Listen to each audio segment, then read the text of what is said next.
anak tayong lahat. Si Jesu Kristo'y nabuhay na naig sa kamatayan. Alleluia, Alleluia.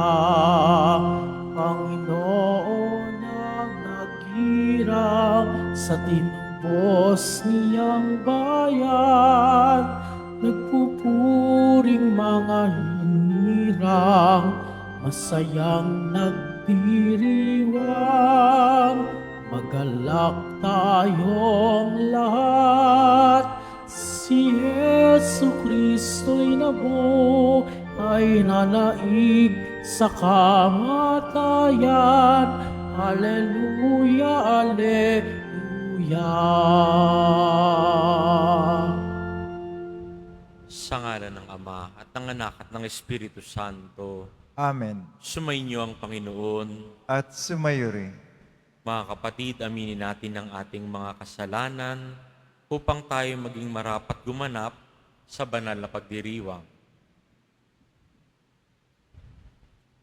Inaamin ko Sa makapangyarihan Diyos at sa inyo mga kapatid, na lubha akong nagkasala sa isip, salita, sa gawa, at sa aking pagkukulang. Kaya isinasamo ko sa mahal na Birheng Maria, sa lahat ng mga anghel at mga banal, at sa inyo mga kapatid na ako'y ipanalangin sa Panginoong ating Diyos. Kaawaan tayo ng makapangyarihang Diyos, patawarin tayo sa ating mga kasalanan, at patnubayan tayo sa buhay na walang hanggan. Amen. Panginoon, kaawaan mo kami. Panginoon, kaawaan mo kami. Kristo, kaawaan mo kami.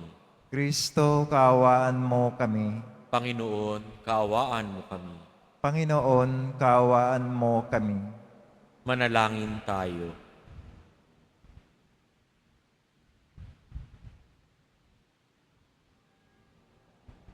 Ama naming makapangyarihan, mapasa amin nawa ang kakayahang gumanap na kaloob ng Espiritu Santo upang sundin ang loob mo at magawa namin ang kasiyasiya sa iyo sa pamamagitan ni Jesucristo kasama ng Espiritu Santo magpa sa walang hanggan.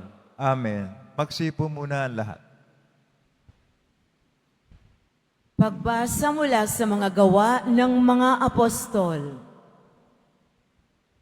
Samantalang nasa Corinto si Apolos, si Pablo na may naglagos sa mga dakong bulubundukin ng lalawigan hanggang dumating sa Efeso.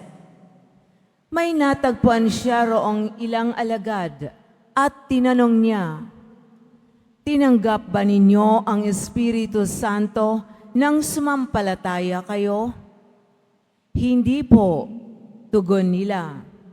"Ni hindi namin narinig na may Espiritu Santo." "Kung gayon, sa ano kayo nabinyagan?" tanong niya. "Sa binyag ni Juan," anila. Sinabi ni Pablo, ang binyag ni Juan ay tanda ng pagsisisi. Sinabi niya sa mga Israelita na dapat silang sumampalataya sa darating na kasunod niya, sa makatuwid bagay kay Jesus. Nang marinig nila ito, sila'y nagpabinyag sa pangalan ng Panginoong Jesus. Ipinatong ni Pablo ang kanyang kamay sa kanila. Bumaba sa kanila ang Espiritu Santo at sila'y nagsalita ng iba't ibang wika at nagpahayag ng salita ng Diyos. Sila'y humigit kumulang sa 12 lalaki. Sa loob ng 3 buwan, si Pablo'y pumapasok sa sinagoga at nakikipagtalo sa mga naroon at buong tapang na ipinaliliwanag sa kanila kung ano ang paghahari ng Diyos. Ang salita ng Diyos. Salamat sa Diyos. Tanang mga kaharian, ang poong Diyos ay awitan. Tanang mga kaharian, ang poong Diyos ay awitan. O mag-alsa sana ang Diyos, ang kaaway pakalatin, at ang mga namumuhi tumakas sa kanyang piling. Kung paanong iyaong ulap tinatangay noong hangin, gayon sila itataboy, gayon sila papalisin. At kung paano iyaong pagkit sa apoy ay natutunaw, sa harap ng Panginoon ang masama ay papanaw. Tanang mga kaharian, ang poong Diyos ay awitan. Ang lahat ay nagagalak, natutuwa ang matuwid. Ang harapan nitong Diyos, galak nila'y di malirip. Awitan ang Panginoon, purihin ang kanyang ngalan. Ang pangalan niyang banal, magalak na papurihan. Tanang mga kaharian, ang poong Diyos ay awitan. Ang Diyos naroon sa tahanan niyang templo, tumitingin sa ulilat, sanggalang ng mga halo. May tahanan siyang laan sa sinumang nalulungkot, ang bilanggo'y hinahango upang sila ay malugod. Tanang mga kaharian, ang poong Diyos ay awitan. Tumayo na po ang lahat.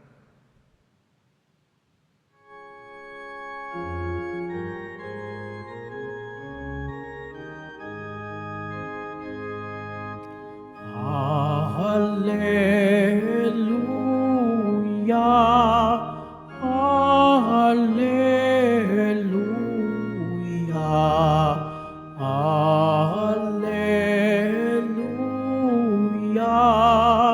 Hallelujah.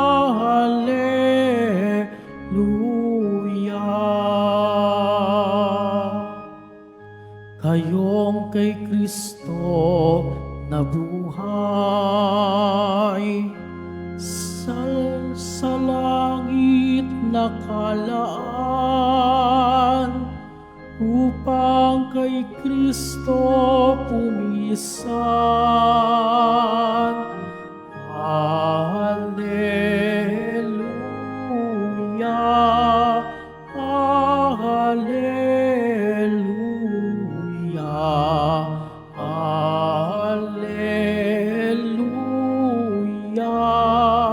Hallelujah.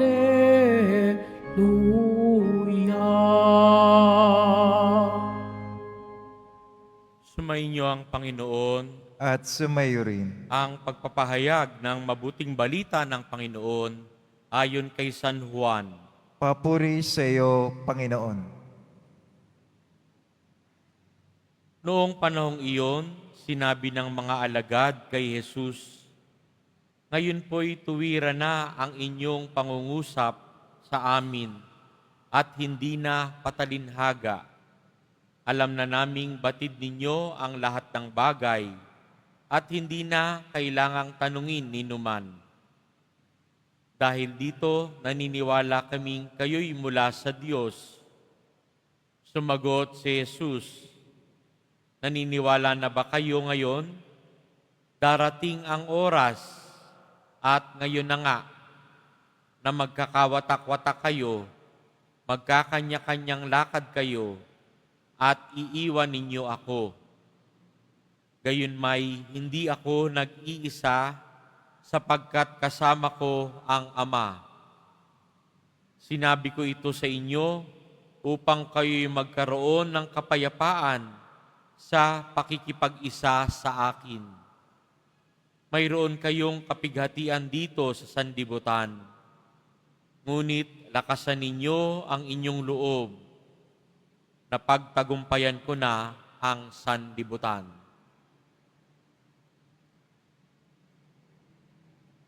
Ang mabuting balita ng Panginoon. Pinupuri ka namin, Panginoong Jesucristo. Magsipo muna ang lahat.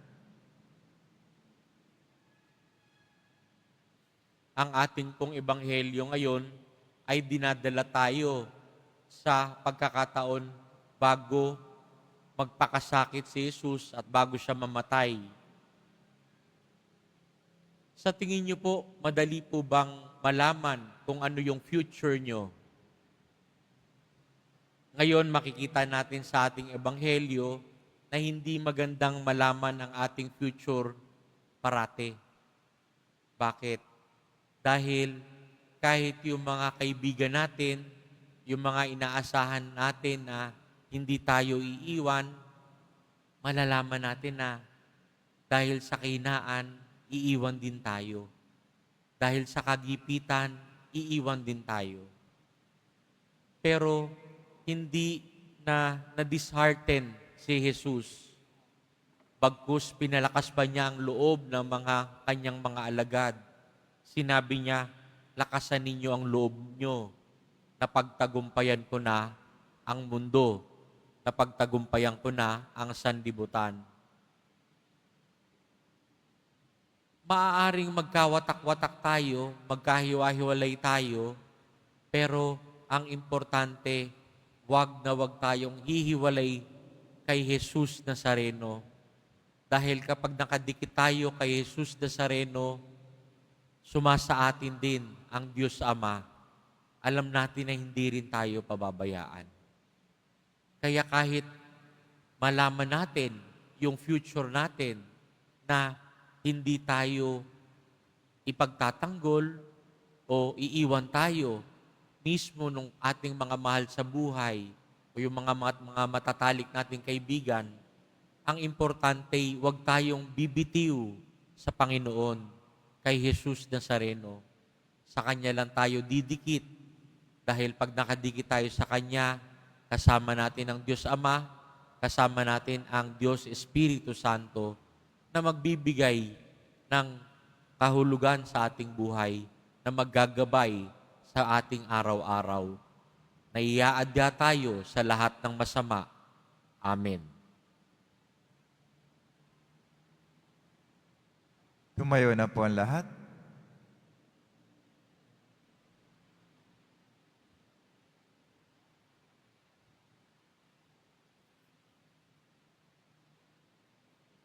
Minamahal kong mga kapatid, pagkatapos matagumpayan ni Jesus ang mundo, isinugo niya ang Espiritu upang tulungan tayo sa mga hinaharap nating pagsubok at sa ating misyon na magpatotoo sa Kanya. Manalangin tayo upang pagkalooban tayo ng lakas at hilingin ang Kanyang tulong sa ating mga pangangailangan. Ang ating pong itutugon, Panginoon, loobin mong makasalo kami sa iyong tagumpay. Panginoon, loobin mong makasalo kami sa iyong tagumpay. Ang mga inuusig, naway magkaroon ng lakas ng loob na manindigan sa kanilang paniniwala. Manalangin tayo. Panginoon, loobin mong makasalo kami sa iyong tagumpay. Ang mga natutokso, naway mapaglabanan ang kanilang kahinaan sa pamamagitan ng biyaya ng banal na Espiritu. Manalangin tayo. Panginoon, loobin mong makasalo kami sa iyong tagumpay. Ang mga nag-aalay kay Kristo ng kanilang gawain, propesyon at negosyo, naway makatanggap ng lakas sa pagtupad ng kanilang mga tungkulin sa Kristiyanong paraan. Manalangin tayo. Panginoon, loobin mong makasalo kami sa iyong tagumpay. Ang mga may sakit, naway makaranas ng nakapagpapagaling na haplos ng banal na Espiritu. Manalangin tayo. Panginoon, loobin mong makasalo kami sa iyong tagumpay.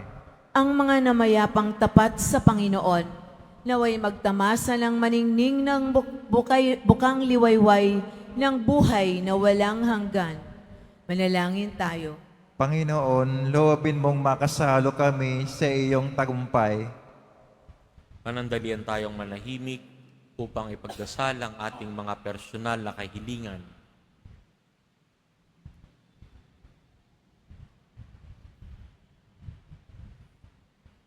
Makapangyarihang Ama, magagawa mo ang lahat ng bagay. Marapatin mong gamitin namin ang iyong kapangyarihan sa lahat ng aming ginagawa para sa iyong ikaluluwalhati. Hinihiling namin ito sa pamamagitan ni Kristo na aming Panginoon. Amen. Magsipo muna ang lahat.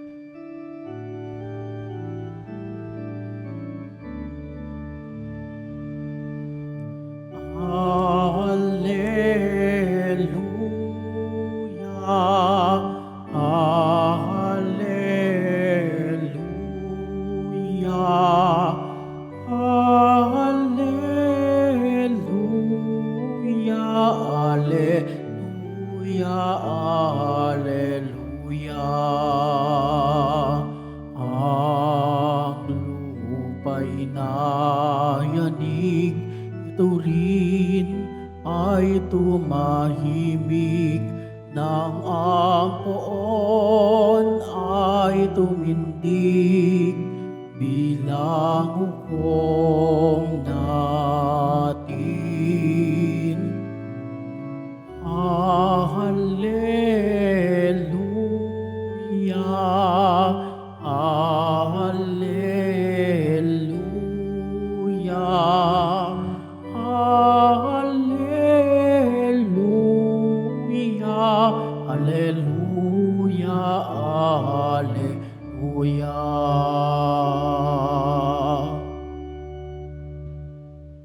Tumayo na po ang lahat. Manalangin kayo mga kapatid upang ang paghahain natin ay kalugdan ng Diyos amang makapangyarihan. Tanggapin nawa ng Panginoon itong paghahain sa iyong mga kamay sa kapurinya at karangalan sa ating kapakinabangan at sa buong sambayanang banal. Ama naming lumikha, kami naway makapaghain ng ginanap ng anak mong giliw sa ikapagpapatawad ng mga kasalanan namin at ang aming kalooban ay iyong palakasin. Sa pamamagitan ni Jesucristo kasama ng Espiritu Santo, magpa sa walang hanggan. Amen. Sumainyo ang Panginoon, At sumayo rin. itaas sa Diyos ang inyong puso at diwa.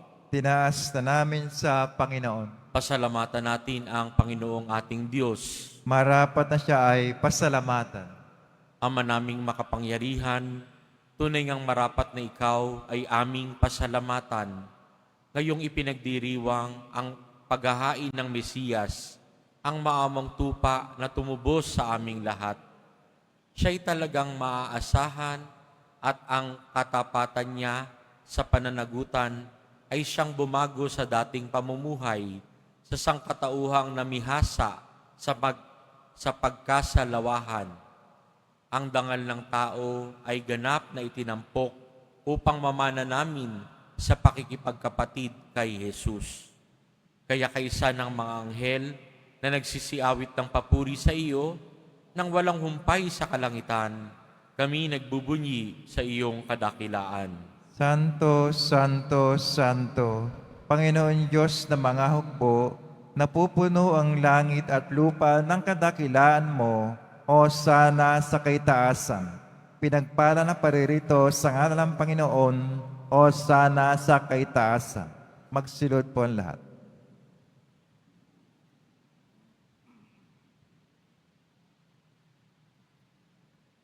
Ama naming banal, ikaw ang bukal ng tanang kabanalan, kaya't sa pamamagitan ng iyong Espiritu, gawin mong banal ang kaloob na ito upang para sa amin maging katawan at dugo ng aming Panginoong Hesukristo. Bago niya pinagtiis ang kusang loob na maging handog, hinawakan niya ang tinapay, pinasalamatan kaniya, pinaghati-hati na iyon, iniabot sa kanyang mga alagad at sinabi, "Tanggapin ninyong lahat ito at kanin, ito ang aking katawan na ihahandog para sa inyo."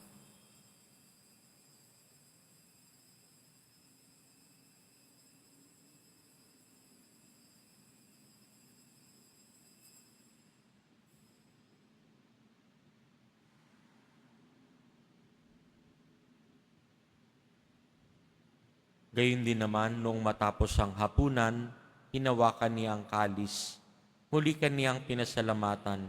Iniabot niya ang kalis sa kanyang mga alagad at sinabi, "Tanggapin ninyong lahat ito at inumin. Ito ang kalis ng aking dugo, ng bago at walang hanggang tipan. Ang aking dugo na ibubuhos para sa inyo at para sa lahat sa ikapagpapatawad ng mga kasalanan. Gawin ninyo ito sa pag-alala sa akin."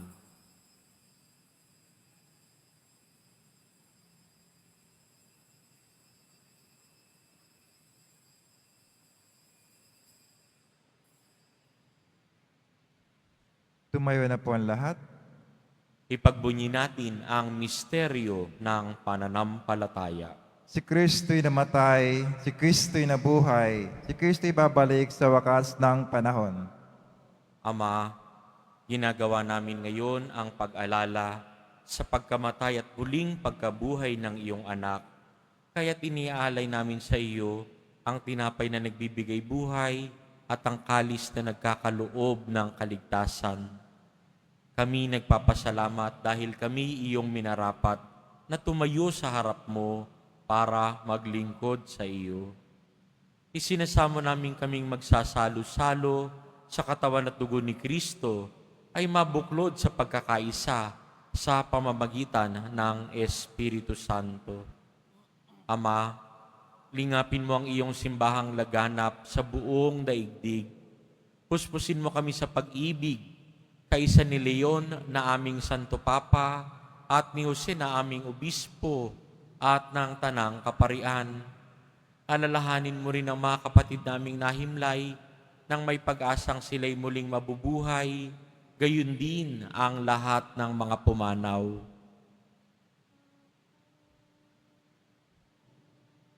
Kaawaan mo sila at patuloyin sa iyong kaliwanagan. Kaawaan mo at pagindapatin kaming lahat na makasalo sa iyong buhay na walang wakas. Kaisa ng mahal na Birheng Maria na ina ng Diyos, ng kabiyak ng puso niyang si San Jose, kaisa ng mga apostol ni San Juan Bautista at ng lahat ng mga banal na namuhay dito sa daigdig ng kalugod-lugod sa iyo, may pagdiwang nawa namin ang pagpupuri sa ikararangal mo sa pamamagitan ng iyong anak na aming Panginoong Jesucristo. Sa pamamagitan ni Kristo, kasama niya at sa Kanya, ang lahat ng parangal at papuri ay sa iyo, Diyos Amang makapangyarihan, kasama ng Espiritu Santo, magpa sa walang hanggan. Amen. Lakas loob nating dasalin ang itinuro sa atin ng Poong Jesus Nazareno. Ama namin, sumasalangit ka, sambahin ang ngalan mo, mapasa amin ang kaharian mo, sundin ang loob mo dito sa lupa para nang sa langit. Bigyan mo kami ngayon ng aming kakanin sa araw-araw at patawarin mo kami sa aming mga sala para nang pagpapatawad namin sa nagkakasala sa amin. At huwag mo kami paintulot sa tukso at iadya mo kami sa lahat ng masama.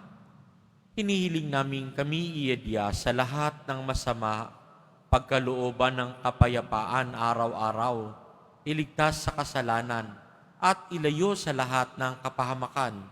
Samantalang aming pinananabikan ang dakilang araw ng pagpapahayag ng tagapagligtas naming si Jesucristo. Sapagkat iyo ang kaharian at ang kapangyarihan, ang kapurihan magpakailanman. Amen. Panginoong Jesucristo, sinabi mo sa iyong mga apostol, kapayapaan ang iniiwan ko sa inyo, ang aking kapayapaan ang ibinibigay ko sa inyo. Tunghayan mo ang aming pananampalataya at huwag ang aming paulit-ulit na pagkakasala. Pagkalooban mo kami ng kapayapaan at pagkakaisa ayon sa iyong kalooban, kasama ng Espiritu Santo, magpa sa walang hanggan. Amen. Ang kapayapaan ng Panginoong Diyos ay laging sumainyo. At sumayo rin. Magbigayan kayo ng kapayapaan sa isa't isa. Kordero ng Diyos na nag-aalis ng mga kasalanan ng sanlibutan, maawa ka sa amin. Kordero ng Diyos na nag-aalis ng mga kasalanan ng sanlibutan, maawa ka sa amin. Kordero ng Diyos na nag-aalis ng mga kasalanan ng sanlibutan, ipagkaloob sa amin ang kapayapaan. Magsilod po ang lahat.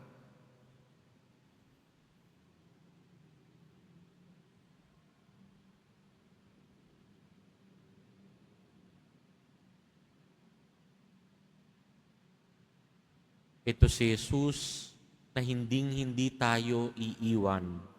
Ang kordero ng Diyos na nag-aalis ng kasalanan ng sanlibutan. Mapapalad tayong inaanyayahan sa kanyang piging. Panginoon, hindi ako karapat-dapat na magpatuloy sa iyo, ngunit sa isang salita mo lamang ay gagaling na ako.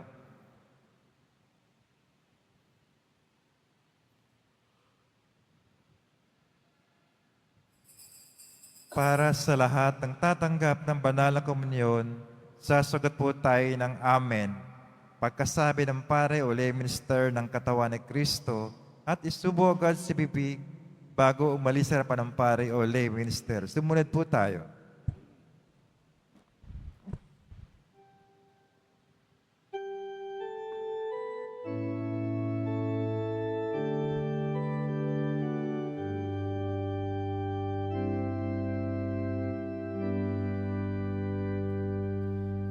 Kailan pa man di mawawalay pag-ibig ko sa inyo, tapat at tunay. Kailan pa man huwag mabahala, pagkat kapiling ako'y na.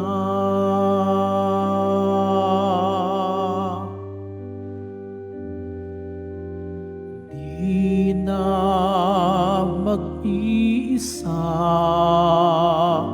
mangangamba, magmumulila. Kayo'y aking inango, muling sinuyo sa aking puso.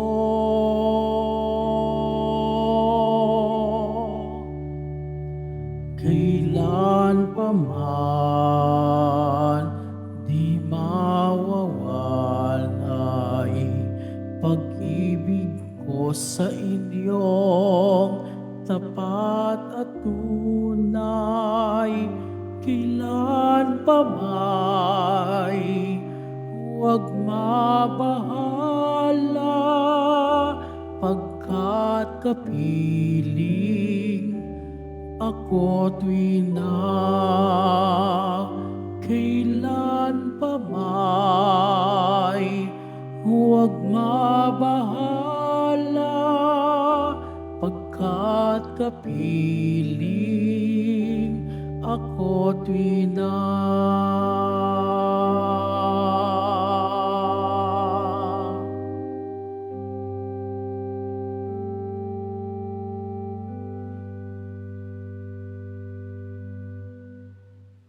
Mga kadeboto, mabibili pa rin po sa ating parish office ang Nazareno Images, Nazareno Medallion, at ang Nazareno Novena and Prayer Booklet in English or Tagalog.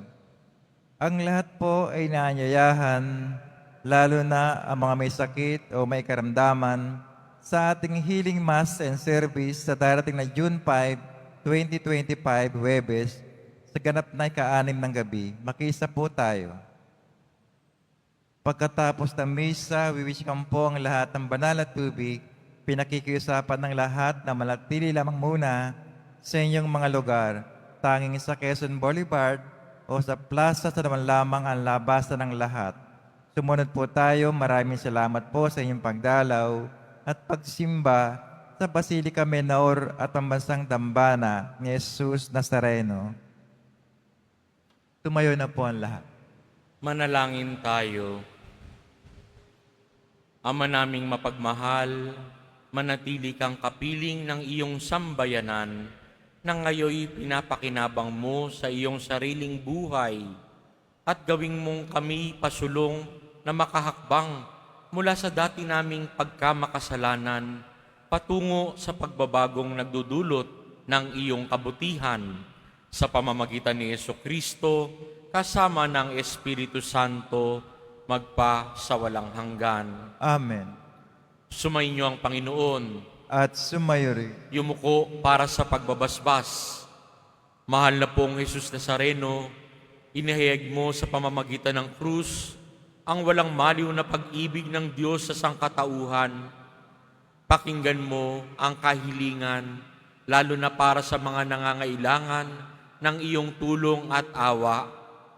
Makamtanawa namin ang iyong kasagutan na may utang na loob na tinatanaw. Basbasan din po ninyo itong mga imahen at dasalan upang lalo kaming manalangin at magtiwala. Sa pamamagitan ng bendisyon na ito, naway lalo kaming maging mapaglingkod, masunurin at tapat sa iyo na aming maluwalhating Panginoon, magpa sa walang hanggan. Amen.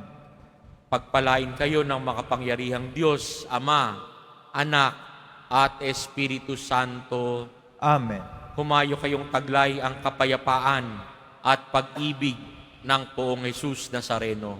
Salamat sa Diyos.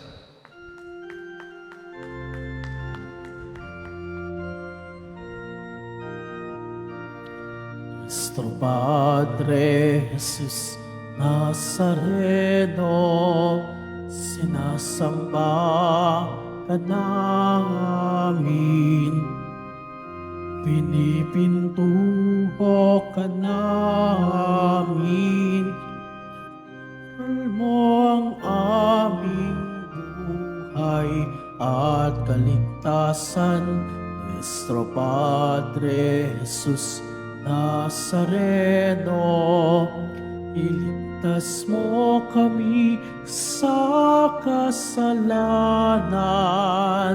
Ang krus mong kinamatayan ay sagisag ng aming kaligtasan. Nuestro Padre Jesus Nazareno, dinarangal ka namin. Nuestro Padre Jesus Nazareno, niluluwalhati ka namin. Nuestro Padre Jesus Nazareno, dinarangal ka namin. Nuestro Padre Jesus Nazareno, niluluwalhati ka namin.